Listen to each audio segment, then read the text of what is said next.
We're in the Materials Process Components Lab for the European Space Agency. Within this laboratory, we worry about any materials, processes, and electronic components that are used to build spacecraft. Work coming through these labs will represent every project that ESA works on. Samples will come through this lab in one way or another, whether they're printed circuit boards or electronic systems, structures, mechanisms. Bits will come through these laboratories and we will evaluate them. Some they will come through because there's been a problem and we'll try and work out why. Some will come through simply to prove that they're going to be good enough to last for the life of the mission. The Aramis system is a set of 2 cameras and some software, in its simplest terms. The cameras take an image of the same thing, and because it's 2 cameras, we can work out how the object we're taking the picture of is positioned in space, in 3 dimensions. And that allows us to see, one, how the object's moving, but also how the object deforms, because it's not just a wheel turning, the wheel is actually deforming. If you put a weight on something, it will move.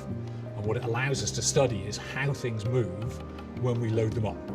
And sometimes we load them up by putting mechanical load on. We hang a weight on it or we force it into a different position and we can see how it will move. Other times we simply change the temperature. And because the temperature is not even on a structure, it will deform. A saucepan doesn't always sit flat on an oven because as you heat it up, it starts to deform. And what we can do is look at how that studies, because that's how our spacecraft behave. When we put them in space, if you're behind the Earth in the shadow, it's very cold. If you're in the sun, it's very hot. And things that are hot and cold will expand and contract. And so you find that different things expand and contract in different ways, and that you end up with a lot of strain in the system. And so what Aramis allows us to do is look at an entire structure and work out exactly where the strain has been taken up and work out where it's going to fail. That's what we're interested in. 2, 1, top.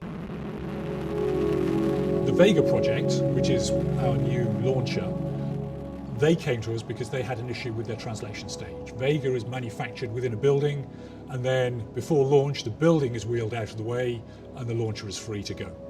This infrastructure is in South America. It's in the French Guiana. That's where all the European launchers are launched from. It's close to the equator.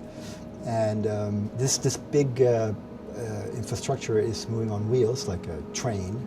So it has wheels and rails. And the Aramis was involved, in particular for one problem we had with the bearings, which after a couple of years of usage were degraded to such a extent that actually we couldn't translate or move the gantry anymore. So we had a number of bearings were failing, and we weren't sure where this extra load was coming from. So we posed the problem to the Adrian and the guys here in the lab, and they came up with this solution.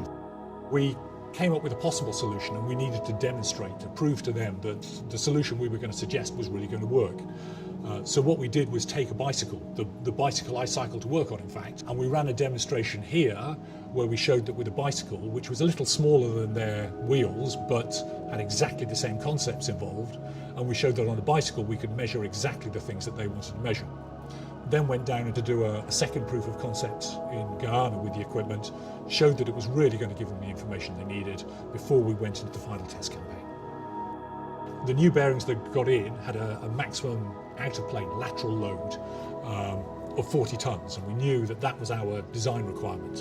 And what we managed to show that all the wheels we looked at, the loads were less than 12 tons. So we had a significant margin of safety on everything we did, and that they would then be safe to move the translation stage and be ready for the next launch. It is an extremely interesting job.